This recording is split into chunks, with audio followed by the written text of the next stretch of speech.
إن الحمد لله نحمده ونستعينه ونستغفره ونعوذ بالله من شرور أنفسنا ومن سيئات أعمالنا. من يهده الله فلا مضل له ومن يضلله فلا هادي له، وأشهد أن لا إله إلا الله وحده لا شريك له، وأشهد أن محمدا صلى الله عليه وسلم عبده ورسوله. يا أيها الذين آمنوا اتقوا الله حق تقاته ولا تموتن إلا وأنتم مسلمون. يا أيها الناس اتقوا ربكم الذي خلقكم من نفس واحدة وخلق منها زوجها وبث منهما رجالا كثيرا ونساء، اتقوا الله الذي تساءلون به والأرحام إن الله كان عليكم رقيبا. يا أيها الذين آمنوا اتقوا الله وقولوا قولا سديدا يصلح لكم أعمالكم ويغفر لكم ذنوبكم، ومن يطع الله ورسوله فقد فاز فوزا عظيما. ألا إن أصدق الكلام كلام الله، وخير الهدي هدي محمد صلى الله عليه وسلم، وشر الأمور محدثاتها وكل محدثة بدعة وكل بدعة ضلالة وكل ضلالة في النار. تفضل، c'est quoi la date d'aujourd'hui, Inch'Allah? Vendredi 27 Sha'ban 1442 de l'Hégire, correspondant au 9 avril 2021. توكلنا على الله. تفضل. Les sortes de jeûnes et ses catégories. Sache qu'Allah te fasse miséricorde que le jeûne est de deux catégories. Le jeûne obligatoire et le jeûne surérogatoire. Donc sache qu'Allah te fasse miséricorde que le jeûne est de deux catégories. Le jeûne obligatoire et le jeûne surérogatoire. Premièrement, le jeûne obligatoire et ses catégories. Le jeûne obligatoire est de trois catégories. Le jeûne dont l'obligation dépend du temps. Ça c'est A. Donc premièrement, le jeûne dont l'obligation dépend du temps. Il s'agit du jeûne du mois de Ramadan en particulier. Et c'est celui dont nous traitons présentement des règles. B. Le jeûne dont l'obligation dépend d'une cause. Il s'agit du jeûne des expiations. Ça c'est B. Deuxième sorte, le jeûne dont l'obligation dépend d'une cause. Il s'agit du jeûne des expiations. C. C'est-à-dire troisièmement, le jeûne dont l'obligation dépend de la personne elle-même. Il s'agit du jeûne du vœu. Donc vous avez vu que le jeûne, en général, se divise en deux parties, l'obligatoire et le surérogatoire. Et l'obligatoire, il se divise en trois parties, A, B, C. Le A, c'est celui qui dépend du temps lui-même. Comme le Ramadan, par exemple, c'est un jeûne obligatoire qui dépend du temps, c'est-à-dire du mois de Ramadan. Non, il est obligatoire à cause du mois de Ramadan qui est arrivé. Ensuite, on a le deuxième, dont l'obligation dépend d'une cause, comme les expiations. À cause que j'ai juré telle chose et que je n'ai pas faite, alors ça devient obligatoire. À cause de quoi? À cause d'une cause. Non. Et c'est le jeûne obligatoire dont l'obligation dépend de la personne elle-même. Il s'agit du jeûne du vœu. C'est la personne elle-même qui a voulu que ce jeûne soit obligatoire pour elle. Non.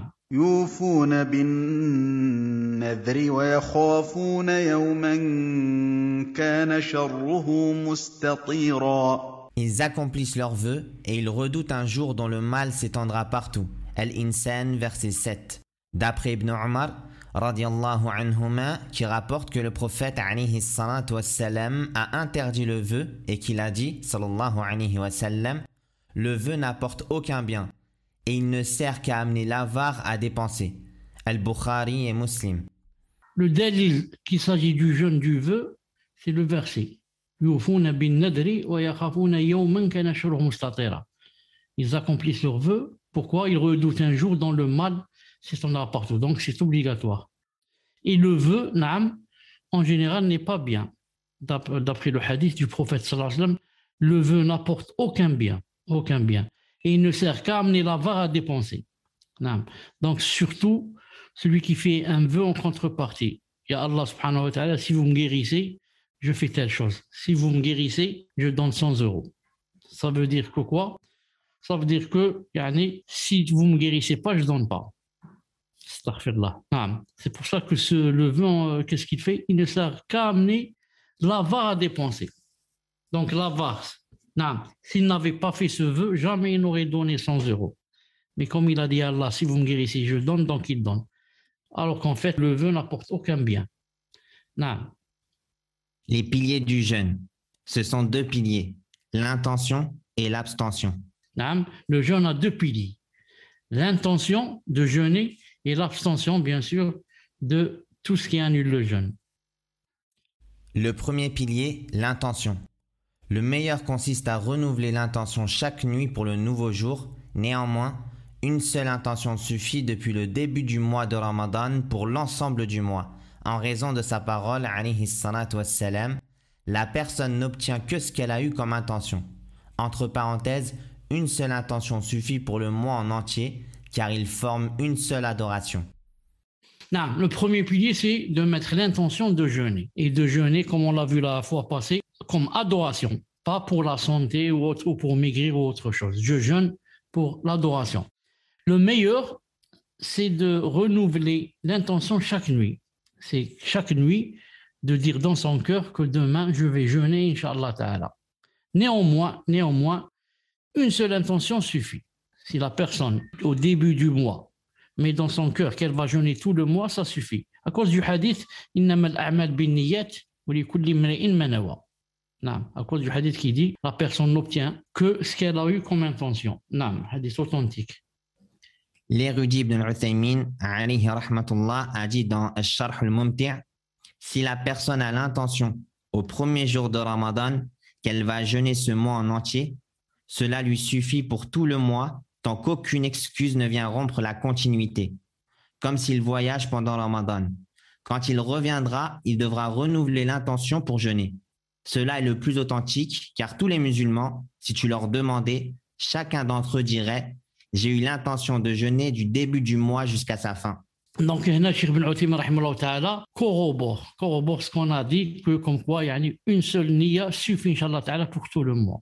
Il dit si la personne a l'intention au premier jour de Ramadan qu'elle va jeûner ce mois en entier, cela lui suffit pour tout le mois, à condition qu'aucune excuse ne vienne rompre la continuité. Car si la personne, par exemple, voyage pendant le Ramadan, vous savez que pendant le voyage, la personne peut manger. Dans ce cas, si la personne revient, quand elle revient, elle doit renouveler l'intention pour jeûner pour les jours qui restent. Cela est le plus authentique. Et la preuve, si tu vas demander à tous les musulmans, chacun d'eux dirait, j'ai eu l'intention de jeûner du début du mois jusqu'à la fin. Demande à n'importe qui, chaque musulman, il va te dire, moi, j'ai mis l'intention dans mon cœur pour tout le mois. C'est rare que la personne mette une niya pour chaque jour. Donc, une seule niya pour tout le mois suffit. Comme ça, si la personne oublie, alhamdoulilah. Moi, j'ai fait la niya pour tout le mois. Mais celui qui ne fait pas ça et qui laisse la niya dans son cœur pour chaque nuit, il est possible qu'une des nuits, il oublie que c'est demain le Ramadan, donc il oublie de mettre la niya dans son cœur. Maintenant, c'est le deuxième pilier. Le deuxième pilier, l'abstention. Quant au second pilier qui est l'abstention face aux annulatifs du jeûne et ce qui entre dans leur sens, il n'y a pas de divergence entre les savants sur le fait que cela est une condition du lever de l'aube jusqu'au coucher du soleil. Donc pour jeûner, il faut deux piliers. La niya, on l'a vu, et l'abstention. C'est-à-dire s'abstenir de manger ou de boire et de s'approcher de l'épouse ou de l'époux du lever du soleil. Voilà. Du lever de l'aube jusqu'au coucher du soleil. Ça, c'est un pilier. Il faudrait que ça soit jusqu'à ce que le soleil se couche. Si jamais une personne voit, par exemple, le soleil, elle est au bord de la mer, et il reste 1 minute seulement pour que le soleil se couche et qu'elle dise « Oh, 1 minute, c'est pas grave, je peux manger ». Elle a annulé son jour au l'ayadou billah. Il faudrait que le soleil se couche. Et puisque la plupart de nous ne voient pas le soleil car on n'est pas au bord de la mer, donc on se suffit au adhan bi'idna ta'ala. Celui qui est loin de la mosquée n'entend pas l'adhan, il se suffit à l'heure, à sa montre bi'idnillahi ta'ala. Les conditions du jeûne.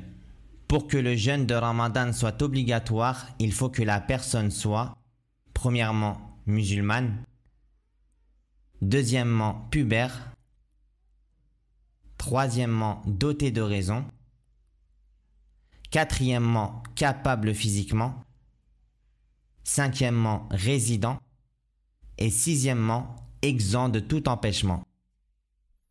Donc, pour que le jeûne du Ramadan soit obligatoire, il faut des conditions.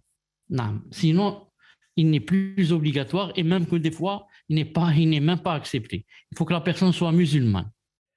Il faut, en plus de l'islam, qu'elle soit pubère.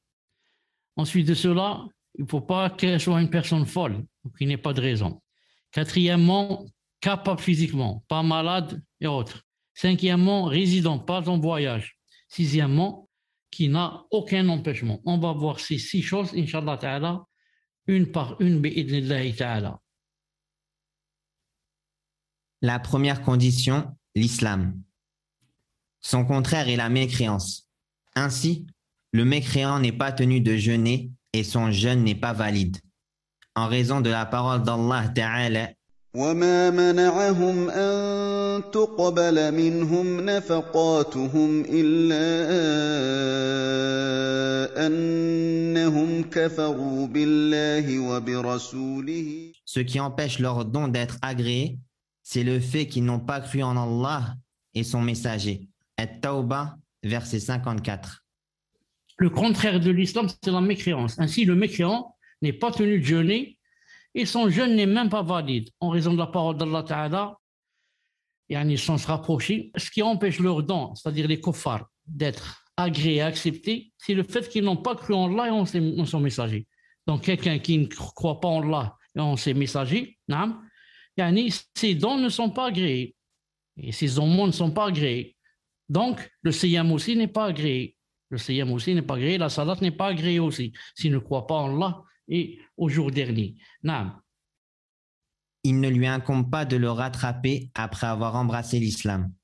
En raison de la parole d'Allah Ta'ala, la personne, après avoir embrassé l'islam, être devenue musulmane, elle ne va pas rattraper ce qu'elle n'a pas jeûné pendant les jours, les mois et les années où elle était en état de mécréance, d'après la parole d'Allah subhanahu wa ta'ala.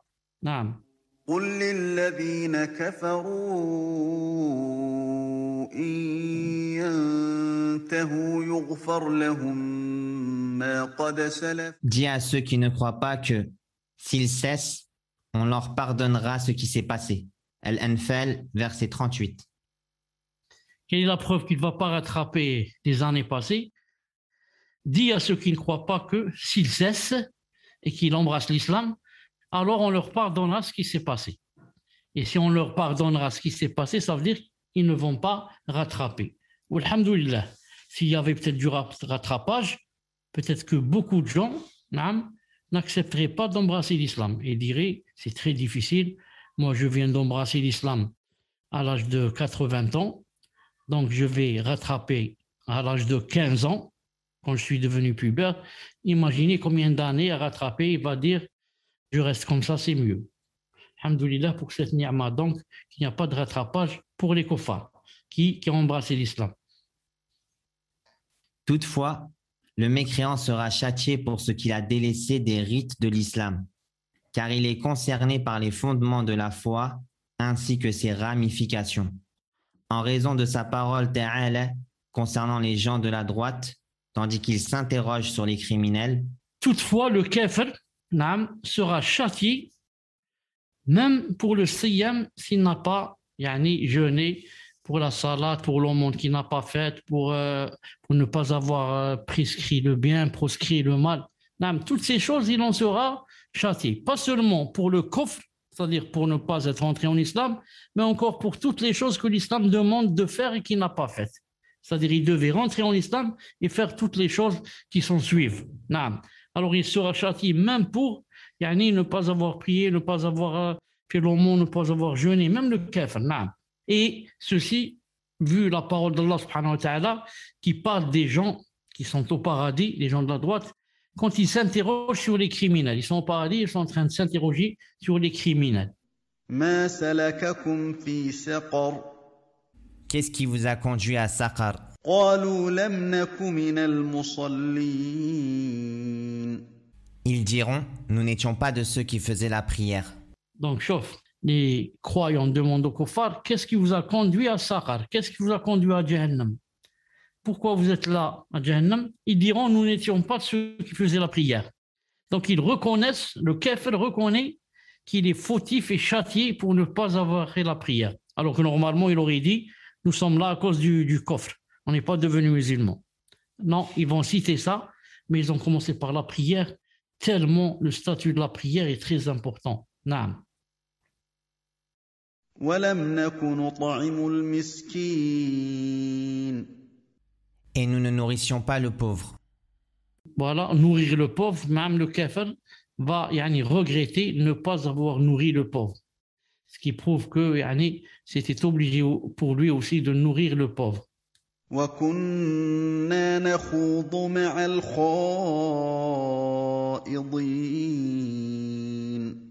Et nous nous associons à ceux qui tenaient des conversations futiles. Même le kafir ne doit pas avoir de conversation futile. Naam. وَكُنَّا نُكَذِّبُ بِيَوْمِ الدِّينِ. Et nous traitions de mensonges le jour de la rétribution. Voilà la preuve que c'était des kuffars. Ils ont dit, nous traitions de mensonges le jour de la rétribution. Donc, nous ne croyons pas en Allah subhanahu wa ta'ala. Et malgré cela, il nous a châtiés pour le kufr et aussi pour les ramifications de l'islam. Pour avoir eu des conversations futiles, pour ne pas nourrir les pauvres, pour ne pas avoir prié, pour ce qu'on a cité tout à l'heure. Naam. حَتَّى أَتَانَا الْيَقِينُ. Jusqu'à ce que nous vint la vérité évidente, entre parenthèses la mort, Al-Muddathir, versets 42 à 47. S'il embrasse l'islam pendant un jour parmi les jours de Ramadan, il lui est ordonné de s'abstenir le reste de la journée, puisqu'il est désormais, par son islam, du nombre des gens concernés par l'obligation. Si un kafir, par exemple, il embrasse l'islam, par exemple, c'est un exemple, par exemple, le 5e jour du Ramadan, vers midi, il embrasse l'islam. Il devient musulman, il fait la shahada. Il lui est ordonné de s'abstenir le reste de la journée. Il ne va pas dire aujourd'hui, j'ai fait la shahada à midi, donc demain je commence à jeûner. Plutôt ce jour-là même, il doit s'abstenir le reste de la journée et commencer à jeûner à partir de midi, puisqu'il est désormais, par son islam, du nombre des gens concernés par l'obligation. Après avoir fait la shahada, il est concerné par l'obligation de jeûner à la minute même où il est rentré en islam. Et l'avis jugé prépondérant par Cheikh Ibn Uthaymin, qu'Allah lui fasse miséricorde, dans son recueil de Fatawa, tome 19, page 76, est qu'il ne lui est pas obligatoire de rattraper, car il n'a pas atteint du moment de l'adoration en ce jour ce qui lui aurait permis de la pratiquer. Il est similaire à celui qui a embrassé l'islam après la sortie de ce jour. Et l'avis jugé prépondérant par Cheikh Ibn Uthaymin est qu'il ne lui est pas obligatoire de rattraper. Rattraper quoi? On a vu que le kafir ne rattrape pas les années passées. Il ne rattrape pas, d'après Cheikh Ibn Uthaymin aussi, le jour où il a embrassé l'islam. S'il a embrassé l'islam à midi, qu'est-ce qu'il fait? Il commence à jeûner à partir de midi. Mais il ne rattrape pas ce jour-là après le ramadan. Il ne rattrape pas ce jour. Non. La deuxième condition, la puberté. Le jeûne n'est pas obligatoire à l'enfant jusqu'à ce qu'il atteigne la puberté, en raison du hadith de Ali ibn Abi Talib radiyallahu anhu qu'il attribue au prophète alayhi salatu wassalam. La plume, entre parenthèses des anges, a été levée pour 3 personnes. Pour la personne qui dort jusqu'à ce qu'elle se réveille, pour l'enfant jusqu'à ce qu'il devienne pubère, et pour le fou jusqu'à ce qu'il retrouve la raison. Al-Irwa 297. Le jeûne n'est pas obligatoire à l'enfant jusqu'à ce qu'il devienne pubère. Avant la puberté, ce n'est pas obligé pour lui qu'il jeûne. D'après le hadith, la plume des anges, c'est-à-dire la plume qui marque, qui inscrit, elle est levée pour 3 personnes, surtout celle qui inscrit les fautes, par exemple, et les péchés. Elle est levée pour 3 personnes, pour la personne qui dort jusqu'à ce qu'elle se réveille. Une personne qui dort, si elle dit n'importe quoi, même à voix haute, dans son sommeil, ça ne lui compte pas comme péché. Non, même si elle insulte l'islam, elle est excusée, car la plume des anges est levée, elle n'écrit pas. De même pour l'enfant, voilà le témoin du cours. Pour l'enfant, jusqu'à ce qu'il devienne pubère. Tant qu'il n'est pas pubère, le fait qu'il mange, ça n'inscrit pas contre lui. Par contre, s'il jeûne, ça inscrit pour lui, s'il jeûne. Mais s'il ne jeûne pas, ça n'inscrit pas contre lui, alhamdoulilah. Et pour le fou, jusqu'à ce qu'il retrouve la raison. Le fou, il fait n'importe quoi, il dit n'importe quoi, il tue n'importe qui, naam, il n'a pas de péché. Pourquoi? La plume est levée, naam, pour lui. Naam. Néanmoins, son tuteur doit lui ordonner de jeûner s'il en a la capacité, afin qu'il s'y habitue. En raison du hadith de Ar-Rubayyi' bint Mu'awwidh radiyallahu anha, rapporté par Al-Bukhari et Muslim, elle a dit: le prophète sallallahu alayhi wa sallam a envoyé le matin de Ashura dans les villages des Ansar que celui qui ce matin n'avait pas jeûné, qu'il termine la journée en jeûnant, et que celui qui a jeûné, alors qu'il continue son jeûne. Ainsi, après cela, nous jeûnions et nous faisions jeûner nos enfants. Nous leur construisions des jouets avec de la laine, et lorsque l'un d'entre eux pleurait pour avoir de la nourriture, nous lui donnions un jouet jusqu'au moment de la rupture du jeûne. Donc le témoin du cours ici, il dit: néanmoins son tuteur doit lui ordonner de jeûner s'il en a la capacité. Afin, pourquoi? Qu'il s'y habitue. On ne laisse pas jusqu'à ce qu'il ait 20 ans pour qu'on lui dise de commencer à jeûner. Mais même avant la puberté, il a 8 ans, il a 9 ans, il a 10 ans, il a 6 ans même. On lui demande de jeûner s'il en a la capacité. À cause du hadith de Rubayyi' bint Mu'awwidh qui disait, elle a dit: après cela, nous jeûnions et nous faisions jeûner nos enfants. Voilà le témoin, nous faisions jeûner nos enfants.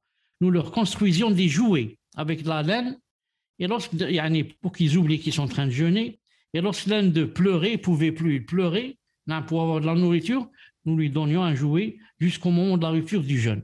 Regardez, nous lui donnions un jouet, et elles ne font pas comme nous, on va lui dire: ça y est mon bébé, ça y est, ça y est, je vais te donner à manger. Et elle va lui donner à manger.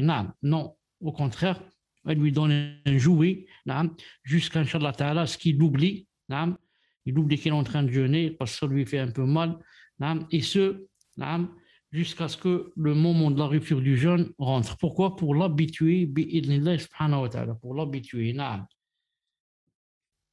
Dans des fatawa choisis de l'érudit Ibn al-Uthaymin, rahimahullah, au sujet du jeûne, question numéro 37, est-ce qu'on doit ordonner aux enfants de jeûner en dessous de 15 ans, comme pour la prière? Question posée à Cheikh Ibn al-Uthaymin: est-ce qu'on doit ordonner aux enfants de jeûner en dessous de 15 ans, comme pour la prière? La prière, on lui ordonne de prier à 7 ans. Il n'est pas encore pubère. Et on le frappe même à partir de 10 ans alors qu'il n'est pas encore pubère. Est-ce que c'est la même chose pour le jeûne? C'est ça la question posée à Cheikh Ibn Uthaymin, rahimahullah ta'ala. L'honorable cheikh a répondu par sa parole: oui, on ordonne de jeûner aux enfants qui n'ont pas atteint la puberté s'ils en ont la capacité, comme le faisaient les compagnons, qu'Allah les agrée. Ils faisaient cela avec leurs enfants.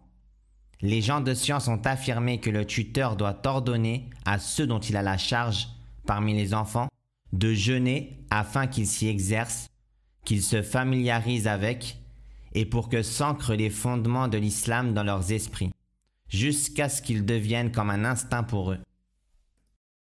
Donc oui, on ordonne de jeûner aux enfants qui n'ont pas atteint la puberté. Bien sûr, s'ils en ont la capacité. Comme le faisaient les compagnons, qu'Allah les agrée. Ils faisaient cela avec leurs enfants. Les gens de science ont affirmé que le tuteur doit ordonner à ceux dont il en a la charge, parmi les enfants, de jeûner afin qu'ils s'y exercent et qu'ils se familiarisent avec, et pour que s'ancrent les fondements de l'islam dans leurs esprits, jusqu'à ce qu'ils deviennent comme un instinct pour eux. Naam. La puberté survient par l'une de 3 choses pour le garçon et l'une de 4 choses pour la fille, selon ce qui suit. Donc maintenant, on a vu que pour que le siyam devienne obligatoire, il faudrait que la personne soit pubère. On a vu aussi que, même en n'étant pas encore pubère, il faut ordonner à l'enfant de jeûner, s'il peut, pour qu'il s'habitue, bi'idhnillah subhanahu wa ta'ala. Maintenant, on va voir comment c'est tant que telle personne ou tel enfant est pubère ou ne l'est pas. 3 choses pour le garçon, 4 pour la fille. La première chose, l'éjaculation dans le sommeil ou l'éveil. En raison de la parole d'Allah Ta'ala, وإذا بلغ الأطفال منكم الحلم فليستأذنوا كما استأذن الذين من قبلهم. Et quand les enfants parmi vous atteignent la puberté, qu'ils demandent permission avant d'entrer, comme font leurs aînés. An-Nur, verset 59. La deuxième chose, la poussée des poils. Il s'agit des poils rêches qui poussent autour de la partie génitale de l'homme et de la femme. En raison du hadith de Atiyya al-Quradi qui a dit: La première des choses, on a vu que c'est l'éjaculation, que ce soit en état d'éveil ou en état de sommeil, comme Janaba. Ça, c'est un dalil clair, naam, et suffisant, Inch'Allah Ta'ala, pour dire que la personne est devenue pubère. L'enfant est devenu pubère. La deuxième chose, c'est la poussée des poils, naam, sur des parties intimes, naam, en raison du hadith de Atiyya al-Quradi, radiyallahu ta'ala anhu, qui a dit: J'étais parmi les captifs de guerre issus de Banu Quraïdha. Ils, entre parenthèses les musulmans, regardaient. Celui dont les poils du pubis ont poussé était tué, et celui pour qui il n'avait pas poussé n'était pas tué. J'étais de ceux dont les poils n'avaient pas poussé. Donc celui-là, c'est un captif, naam, qui raconte, il a dit: j'étais parmi les captifs, les musulmans, c'est-à-dire m'ont capturé. Naam. Maintenant, quand les musulmans capturent quelqu'un, naam, pendant la guerre, le chef de guerre, disons, naam, il a le choix entre quatre choses. Ou bien tuer la personne, le prisonnier là, ou bien le laisser carrément en prison, ou bien le libérer carrément, naam, ou bien le libérer en contrepartie. Il donne de l'argent, on le libère, ou bien il apprend à nos enfants un chef, je ne sais pas quoi, un métier ou je ne sais pas quoi, on le libère. Maintenant, pour le tuer, il faut qu'il soit pubère. Et comment on va savoir ce prisonnier s'il est pubère ou pas? Il a dit, le prisonnier raconte, les musulmans, regardaient celui dont les poils du pubis ont poussé était tué. Donc il regardait les parties intimes. Naam. Il prend l'enfant, naam, et il regarde ses parties intimes. Est-ce que les poils rêches ont poussé ou pas? Il a dit, et ils ont trouvé qu'ils n'avaient pas poussé. J'étais de ceux dont les poils n'avaient pas poussé, donc alhamdoulilah, j'ai été épargné. Donc c'est une preuve que le fait que les poils soient autour des parties intimes de l'homme ou de la femme, c'est une preuve que il est pubère. Et s'il est pubère, on peut le tuer si le gouverneur décide. Pourquoi? Ou le chef, pourquoi? Parce que lui, il voulait nous tuer. Comment nous, on ne tue pas? Non, ça, si on veut le tuer, bien sûr. Donc celui-là, il a dit, alhamdoulilah, les poils n'avaient pas poussé. Dans une version d'Abu Daoud, qu'est-ce qu'il a dit? Ils ont découvert mon pubis et ont trouvé qu'il n'y avait pas de poils qui avaient poussé. Alors ils me placèrent parmi les captifs de guerre. Sahih al-Nasa'i, tome 2, numéro 477. Voilà, donc un enfant, ses parents regardent quoi?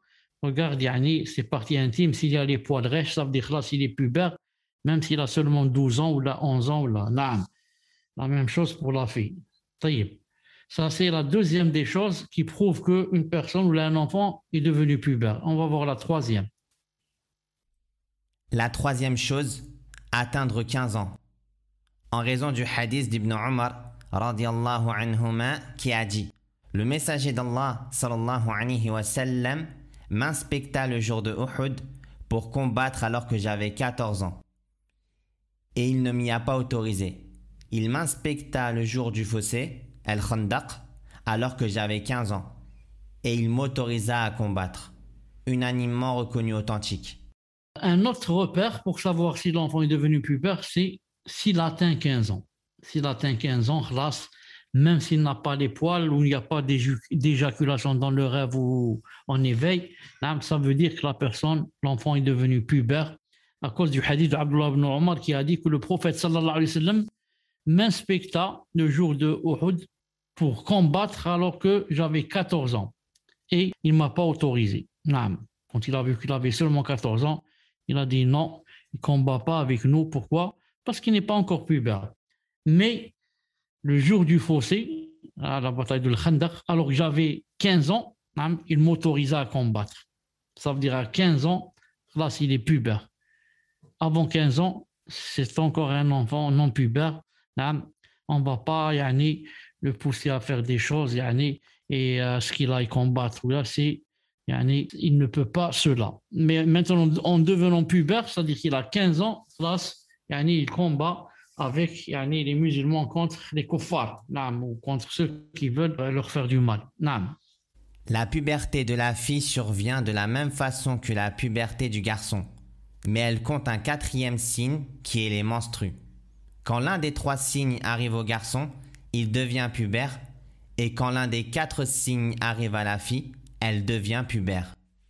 La fille a quelque chose en plus que l'homme n'a pas, ou le garçon n'a pas, c'est d'avoir les menstrues. Si elle a les menstrues, même si elle n'a pas 15 ans, même s'il n'y a pas d'éjaculation, même s'il n'y a pas de poils rêches au niveau des parties intimes, elle est devenue pubère à cause des menstrues. Si un des signes de la puberté se produit pendant la journée de Ramadan, si la personne devenue pubère était en état de jeûne, c'est-à-dire en tant que jeûne surérogatoire, elle doit compléter son jeûne. Ce dernier lui suffit dans l'accomplissement de l'obligation de ce jour, et il ne lui incombe rien.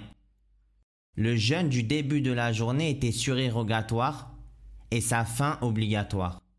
Contrairement à cela, le cas où le signe de puberté de la fille est les menstrues, elle ne doit alors pas jeûner jusqu'à être pure. Cheikh Ibn Uthaymin, il a vu que si la personne devient pubère, était déjà en état de jeûne, c'est-à-dire elle jeûnait par exemple Nafila, ou alors elle jeûnait Ramadan, mais puisqu'elle n'était pas pubère, ça veut dire qu'elle jeûnait comme surérogatoire, Nafila. Ses parents lui ont dit de jeûner ou lui ont donné, il a jeûné, mais il n'était pas pubère, donc c'est Nafila. Mais vers midi par exemple, il est devenu pubère. Alors, que fait cet enfant? Il doit compléter son jeûne, continuer son jeûne. Et ce dernier lui suffit dans l'accomplissement de l'obligation de ce jour. Et il ne lui incombe rien, c'est-à-dire qu'il ne va pas rattraper le jour. Il a dit, c'est à midi que je suis devenu pubère. Et donc, du matin jusqu'à midi, j'avais jeûné, mais c'était nafila, donc je rattrape le jour. Cheikh dit non, il ne rattrape pas ce jour, il ne lui incombe rien. Le jeûne du début de la journée, qui était surérogatoire, et sa fin était obligatoire. Sa fin, c'est-à-dire à partir du moment où il est devenu pubère, comme dans notre cas, par exemple, à midi, par exemple. Contrairement à cela, le cas où le signe de la puberté de la fille, c'est les menstrues, elle ne doit alors pas jeûner jusqu'à être pure. Ça, c'est toujours l'avis de Cheikh Ibn Uthaymin. Il dit, par contre, si c'est une fille et qu'à midi, elle est devenue pubère, on est menstrue, il dit, elle ne doit pas jeûner. Elle continue ce jour-là à manger. Elle ne fait pas comme le garçon. Le garçon, si à midi, par exemple, il devient pubère, qu'est-ce qu'il fait? Il commence à jeûner à partir de midi et il termine. Et il ne rattrape pas le jour. La fille, non. Cheikh Ibn Uthaymin dit, si par exemple à midi, elle a les menstrues, donc elle arrête de jeûner. Si elle jeûne une nafila, elle arrête. Et si elle n'avait pas jeûné, alors elle ne doit pas commencer à jeûner comme le garçon. Jusqu'à être pure, c'est l'avis de Cheikh Ibn Uthaymin, contrairement à d'autres qui disent que si elle a les menstrues, par exemple à midi, si elle a les menstrues, moi je prends toujours dans ce cours, j'ai pris l'exemple de midi, c'est pas obligé midi, peut-être à 10h, peut-être à 4h de l'après-midi, j'avais dit, il y en a d'autres qui disent, si à midi par exemple, elle a les menstrues, alors qu'est-ce qu'elle fait? Ils disent alors, elle commence à jeûner à partir de midi, comme pour le garçon. Et ensuite, elle rattrape sa journée parce qu'elle n'a pas jeûné du Fajr jusqu'à midi. Mais Cheikh Ibn Uthaymin dit non, elle ne jeûne pas du tout. Elle ne jeûne pas du tout. Et si elle jeûnait, elle arrête son jeûne. Dans le cas où la personne qui est devenue pubère durant la journée mangeait, il lui incombe de s'abstenir le reste du jour, car il est désormais du nombre des gens concernés par l'obligation, et il n'est pas tenu de le rattraper. Et c'est l'avis choisi par le savant Cheikh Ibn Uthaymin, alayhi rahmatullah. Dans le cas où la personne qui est devenue pubère durant la journée mangeait, donc il lui incombe d'arrêter de manger le reste du jour et de commencer à jeûner à partir du moment où il est devenu pubère. Sauf, on vient de le voir, pour la fille qui a eu ses menstrues. Celle-là, elle continue à manger. Pourquoi? Car Elle n'a pas commencé à jeûner à partir du Fajr, à partir du Fajr. Non. Rappel, le jeûne n'est obligatoire qu'avec 6 conditions. Premièrement, être musulman. Deuxièmement, pubère. Troisièmement, doté de raison. Quatrièmement, capable physiquement. Cinquièmement, résident. Et sixièmement, exempt de tout empêchement. Non. Ça, c'est pour ne pas oublier. C'est pour ça que c'est écrit rappel. Le musulman ou le jeûne n'est obligatoire qu'avec 6 conditions. Non. Être musulman, pubère, doté de raison, pas un fou, capable physiquement, pas un malade, résident, pas un voyageur, non, exempt de tout empêchement, comme la femme n'ayant pas les menstrues, Voilà les 6 conditions pour que le jeûne devienne obligatoire. La troisième condition, la raison, et son opposé est la folie. La plume a été levée pour lui jusqu'à ce qu'il retrouve la raison, étant donné le hadith de Ali radiyallahu anhu, d'après le prophète alayhi salatu wassalam, la plume, entre parenthèses des anges, a été levée pour 3 personnes. Pour le fou qui a perdu la raison jusqu'à ce qu'il la retrouve, pour la personne qui dort jusqu'à ce qu'elle se réveille, et pour l'enfant jusqu'à ce qu'il devienne pubère. Non. Donc on a vu qu'il y avait 6 conditions pour jeûner. La troisième, c'est quoi? C'est d'avoir la raison. Pour prouver que quelqu'un qui a perdu la raison, ne doit pas jeûner. Même s'il jeûne, ce n'est pas accepté pour lui ou l'aide de lui. À cause du hadith, la plume des anges a été levée. Il a dit pour 3 personnes, entre autres pour le fou qui a perdu la raison jusqu'à ce qu'il la retrouve. De même pour celui qui est atteint d'Alzheimer, par exemple, au point où il n'a plus de raison, il ne sait plus ce qu'il fait, il ne sait plus ce qu'il dit, il ne reconnaît plus la personne, il n'a plus de niya. Il n'a plus de niya, donc celui-là aussi, il ne doit pas jeûner. Si la personne est folle, il ne lui est pas obligatoire de jeûner compte tenu de ce hadith. Voire, le jeûne n'est pas valide de sa part, car le fou n'a pas de raison pour comprendre l'adoration et avoir l'intention de l'accomplir. Or, l'adoration n'est valide qu'avec une intention, en raison de la parole du prophète alayhi salatu wassalam, les actes ne valent que par les intentions et la personne n'obtient que ce qu'elle a eu comme intention. Al-Bukhari et Muslim. Non. Donc le fou, c'est pas obligé pour lui de jeûner, c'est pas demandé pour lui de jeûner, et même ce n'est pas accepté pour lui, même s'il va jeûner. Non, il n'a pas d'intention. De même que la personne âgée, le vieillard, atteint par le délire et dont le discernement est aboli, entre parenthèses comme l'Alzheimer, Allah Ta'ala a dit وَمِنكُم مَّن يُرَدُّ إِلَىٰ أَرْذَلِ الْعُمُرِ لِكَيْ لَا يَعْلَمَ بَعْدَ عِلْمٍ شَيْئًا. Tel parmi vous sera reconduit jusqu'à l'âge le plus vil, de sorte qu'après avoir su, il arrive à ne plus rien savoir. An-Nahl, verset 70. De même que le prophète, sallallahu alayhi wa sallam, disait souvent « Je me réfugie auprès de toi que je sois reconduit jusqu'à l'âge le plus vil. » Subhanallah al-azim. ومنكم من يرد إلى أرذل العمر لماذا؟ لكي لا يعلم بعد علم شيئا. Il y en a parmi vous, c'est-à-dire, vous serez, vous tous, quel parmi vous, c'est-à-dire vous tous, vous serez reconduits jusqu'à l'âge le plus vil. Tous, ça veut dire ceux qui vont vivre, bien sûr, il y en a qui vont mourir à l'âge jeune. De sorte que chaque personne qui va vivre jusqu'à l'âge le plus vil va être vraiment âgé, de sorte qu'après avoir su, il arrive à ne plus rien savoir. Sauf plus la personne prend de l'âge, plus son cerveau commence à faiblir, la raison commence à faiblir, jusqu'à commencer à oublier petit à petit, jusqu'à ce que la personne, c'est comme si elle venait de naître. Elle ne sait rien. Rien. Elle ne sait pas que ça s'appelle un stylo, ça s'appelle un coussin, celui-là s'appelle Mohammed. C'est rien. Subhanallah. Il arrive à ne plus rien savoir. C'est pour ça que le prophète disait, alayhi salam, je me réfugie auprès de toi, ya Allah, que je sois reconduit jusqu'à l'âge le plus vil.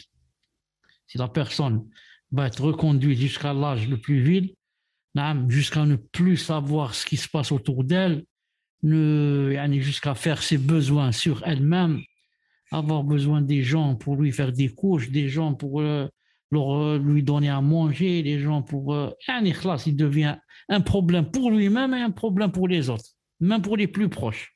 C'est pour ça qu'il dit, Ya Allah, je me réfugie auprès de toi, que je sois reconduit jusqu'à l'âge le plus vil. Allah Azza wa Jal lui a exaucé son vœu.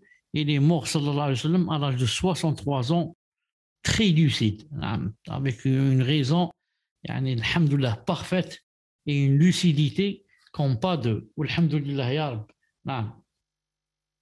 Il faut reconnaître qu'il devient un malheur même pour les gens les plus proches de lui. Dans une telle situation, il ne lui est pas obligatoire de jeûner. Il n'est pas non plus obligatoire de donner en nourriture pour lui, étant donné qu'il n'est pas responsable légalement par la disparition de son discernement. Il est similaire à l'enfant avant le discernement. Voilà, maintenant si on a un cas pareil dans la famille, par exemple, telle personne est atteinte d'Alzheimer ou bien de je ne sais quoi, ne sait plus ce qu'elle dit, ce qu'elle fait, etc. Bien sûr, s'il va jeûner, ça ne va pas être accepté de lui et on ne va pas lui dire de jeûner. Mais il n'est pas non plus obligatoire de donner en nourriture pour lui. Par certains vont dire, puisqu'il n'a pas jeûné, mon père n'a pas jeûné, il avait Alzheimer, n'a pas jeûné par exemple 20 jours ou tout le mois, donc je vais nourrir pour lui à cause du mois qu'il n'a pas mangé. On n'a rien à nourrir. Pourquoi?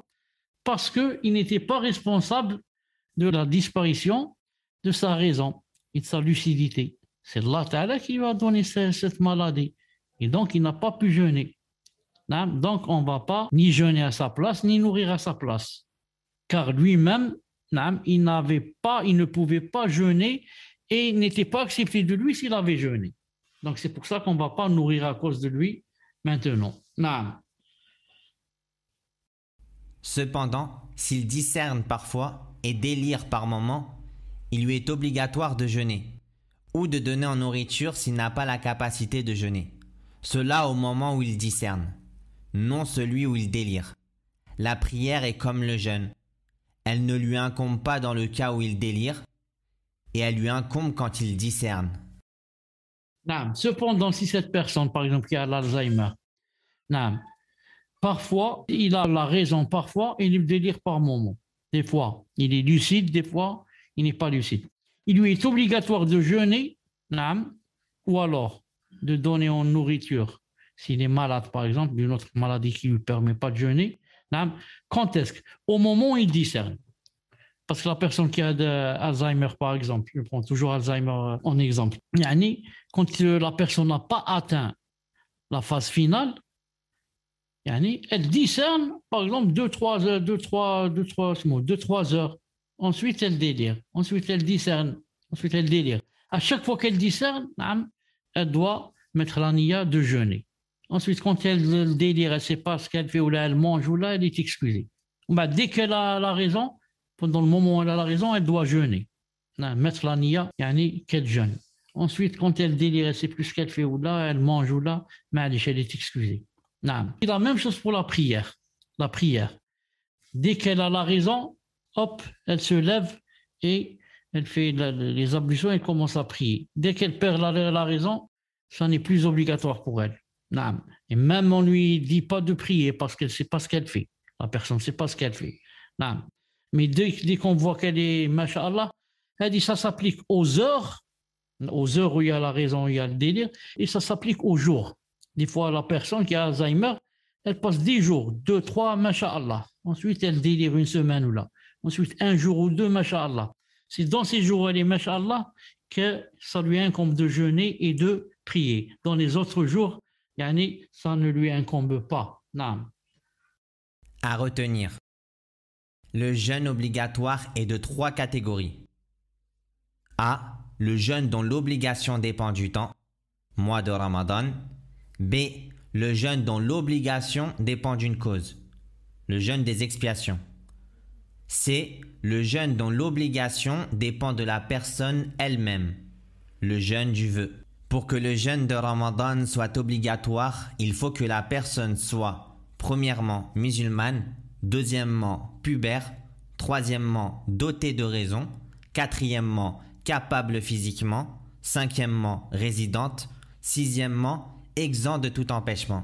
Naam, pour que la chose s'ancre, je la répète, sauf pour que le jeûne soit obligatoire, il faut que la personne soit premièrement musulmane, pubère, dotée de raison, capable physiquement, résident, exempt de tout empêchement.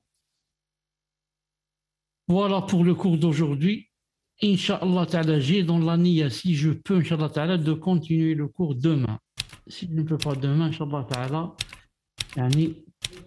très bientôt, bi'idhnillah subhanahu wa ta'ala. Si ce n'est pas demain, c'est très bientôt, Inch'Allah ta'ala. Naam. Donc, vous saurez quand, bi'idhnillah ta'ala. Subhanakallahumma wa bihamdik. Ashhadu an la ilaha illa ant.